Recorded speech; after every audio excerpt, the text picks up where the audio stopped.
Everyone, and good morning. Welcome back to part 2 on how to make a film strip memory quilt or just a memory quilt. This is part 2, how to stabilize your t-shirts that you already cut out, and then I'm going to show you how to recut out the perfect square after you stabilize it with this cotton stabilizer that you iron on. Again, like I said, you're going to need an iron. You need to go to the craft store and buy some cotton stabilizer. Depending on how many squares you have, depends on how much of the stabilizer you need. So just remember the size of your squares and how many you have. So when you go to the craft store, you measure and then times it by how many squares you have. Always give yourself more room for air, obviously. So buy extra. So look at it, it's 100% cotton. Now when you go to the craft store and you check out stabilizer, remember, there's so many different kinds. It's no different than when you go to check out fabrics. It's like, oh my gosh, overwhelming. So don't worry, you got this. So when you go there, just ask for help. You know, it's not a bad thing. Ask for help. Tell them you want 100% cotton stabilizer.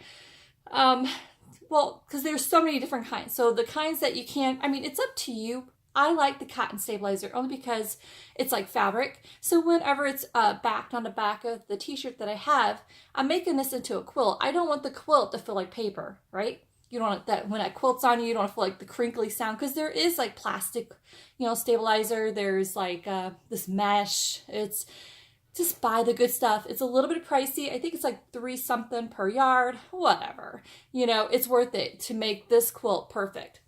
So buy some of that. When you buy it, like I showed in another video, I'm sure, if you could get a close-up, if you could see, this side is obviously the inside. It's got like all these bubbles and stuff. This is cotton on the outside.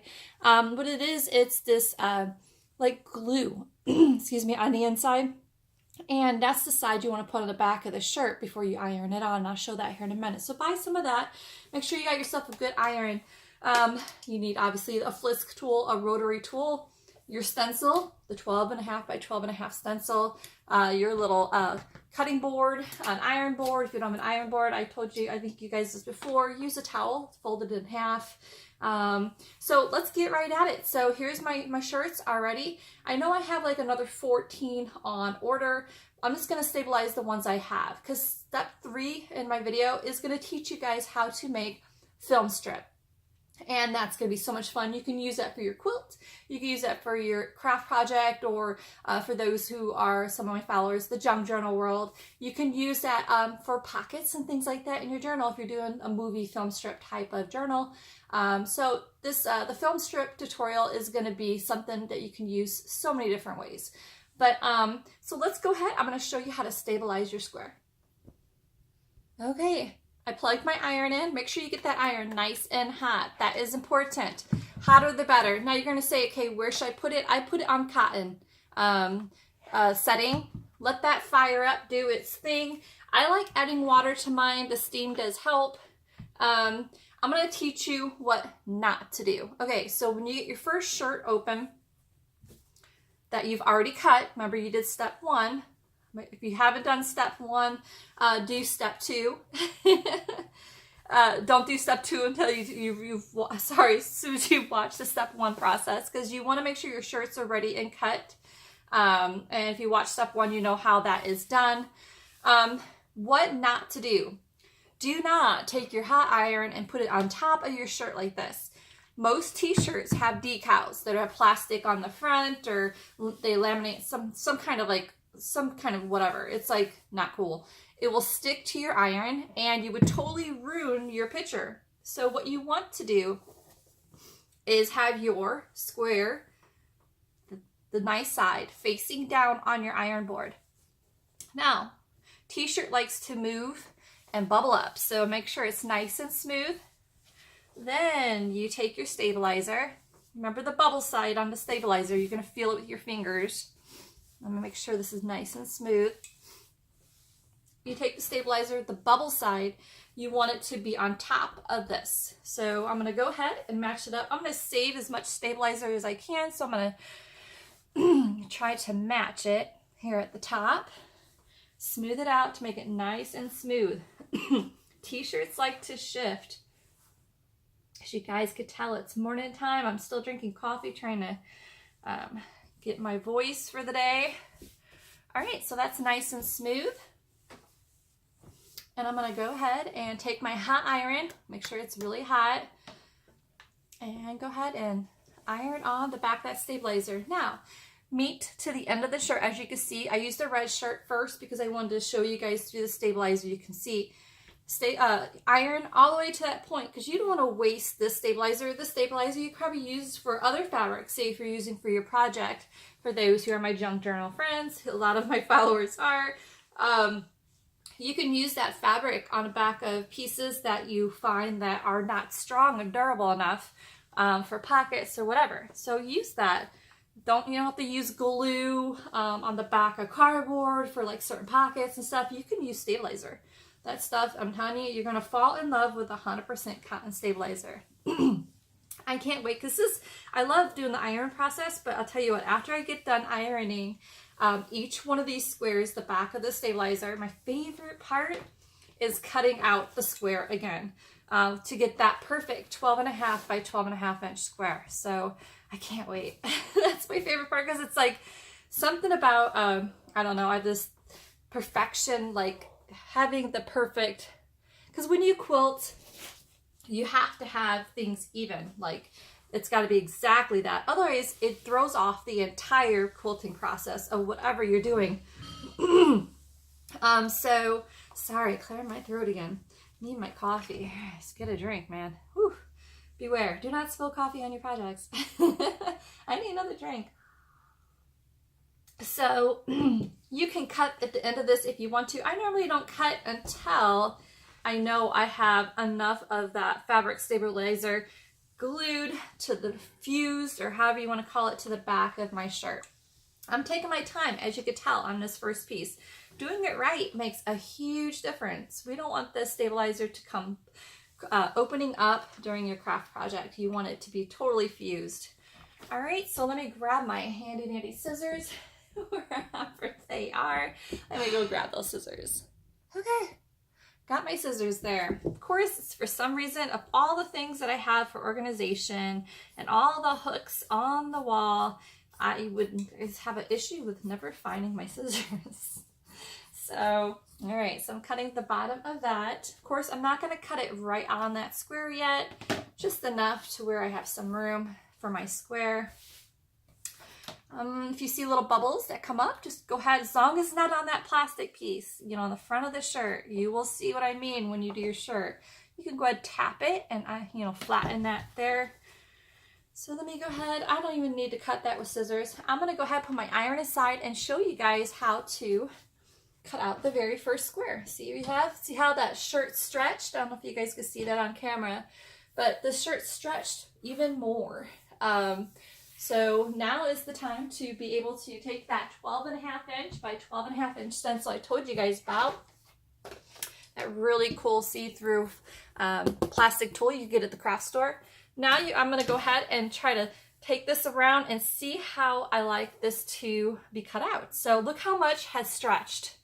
Let me see if I can zoom in really quick for you guys. Okay, hope that's a little better. But look how much had stretched on the outside. If you guys remember when I cut this shirt, I didn't cut it that far out, Another reason not to pre-cut your square yet until after you stabilize it.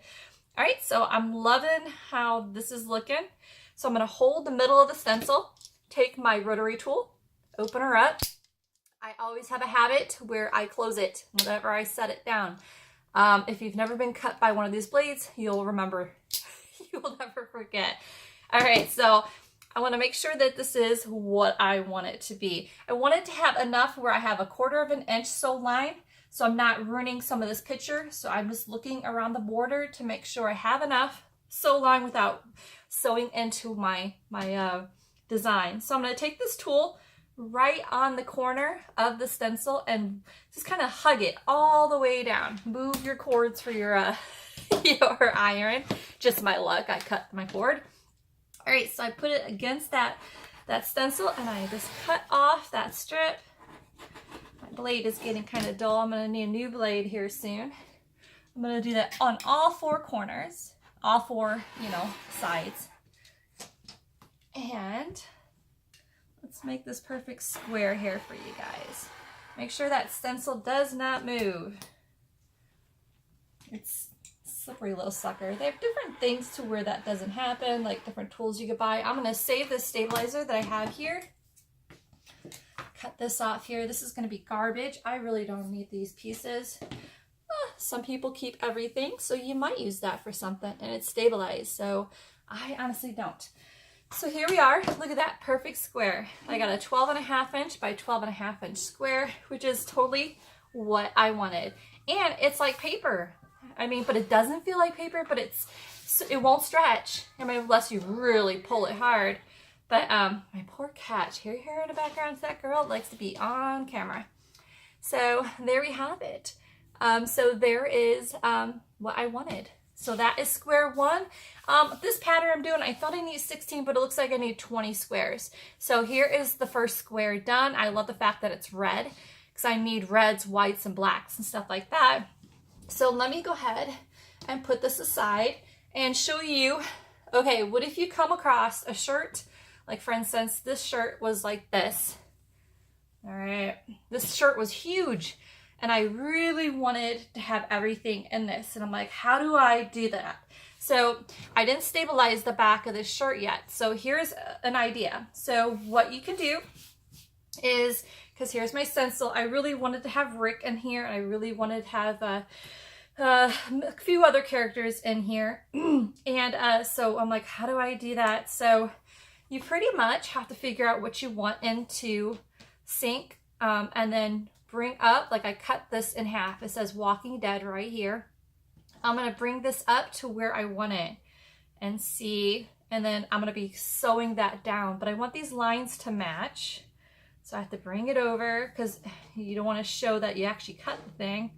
I want it to actually look like it was exactly made that way. So I'm just going to like measure like that. Still see if I have enough room to have both characters in there without it looking kind of silly. And then I'm going to sew that down, and then I'll stabilize it and then cut out my square kind of thing. So that looks like this is going to work. I don't know if you guys can see that on camera. I'm going to make sure this is out of the picture. So I just might go around this guy's head 1/4 inch, and then I'm going to sew this down onto here. Because I really don't want any of these writings here. This will be all gone. You really normally don't have to do this in your project, but me, I'm very picky. A bit picky. So I'm going to make sure all this matches, and then I'm going to sew this down. If I could kind of show you guys. Of course, his head is going to be in the picture. The head's going to come up here. But I will make sure this will just kind of look like it never was cut. So I'll do this later. But let me go ahead and iron the rest of these and show you them already done. All right, coming to an end of ironing all the squares. Just at the very last one, I can't wait to get the other shirts in the mail. I've been really excited. I really could be really on top of it if I had those shirts right now, but that's okay. It happens. But normally those who make it a memory shirt quilt, you have all the pieces. But in this case, we didn't, which is fine because I really did want to order some scenes because being that it's a movie film strip, excuse me, is that if you can see between the glare here, let me back up some. In between each square is this black. And I have a lot of black shirts. So what I'm going to have to do is some of the shirts, I'm going to have to make them smaller and outline them in white. So anytime I have the film strip division, these shirts don't run into each other. You know what I mean? I want to be able to see this black strip in between each shirt. So I'm going to have to figure out how I'm going to do that. So that's like anytime you do a project, there's always that one extra step that comes your way that you didn't realize you have to do. So I ordered more shirts that are white or red or something that when I fill them into these film strip blanks, I can be able to see them. So without having to do so much work by cutting them out even more than I have to. So I am finishing up, like I said, the last shirt here. Now, I just wanted to give you guys an extra, maybe helpful hint when you're ironing these shirts. Obviously, make sure it's smooth when you're putting the stabilizers on. Some t-shirts that you come across, they're really thick and bulky. However, they put that decal on. As you can see, if I zoom in a little bit, you can see how it's the little rivets and like roughly in certain spots. That is when you want to take that shirt, because I've already cut this one out, which is fine because the outside fused really well. That's when you want to still take your time, turn her over. You can still see the bubbles on the back. Make sure your iron is hot as it can get, and just keep it on there. You know, take your time moving it around. By doing this too, you got to remember, your t-shirt might shift and expand again. You might have to remeasure and cut this out. It might expand, you never know, depending on the shirt. So make sure that is fused really good before you quilt. You want to make sure that has fused permanently. We don't want that to lift through the years when you're washing. But in my case, I'm going to be having long arm service done for my daughter's quilt. And those who don't know what long arm service is, I will teach you guys that later. So I'm going to quilt the top of this quilt, but I'm going to take it to a lady. And I'm going to do a video to show you guys how a long arm machine works. It is so cool. I can't wait to share that with you guys.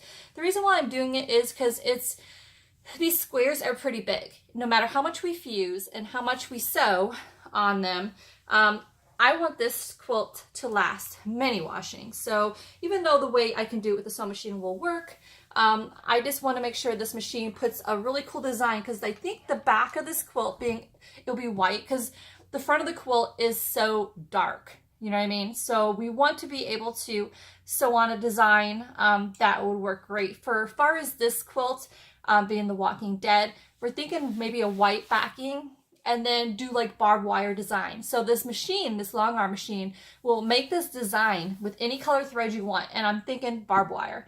There's enough blood. So I really thought at first, blood, but I'm like, nah, it's being the fact that it's The Walking Dead. I thought barbed wire design on the back. If they can do that, I'm hoping. I'm still talking to the lady. All right, so that is good and smooth. That is what I wanted. And every once in a while, if they make uplift again, go ahead and do the same thing. So that's what I'm doing here. I'm finishing up this last one. I'll show you the squares I do have once I cut this one out.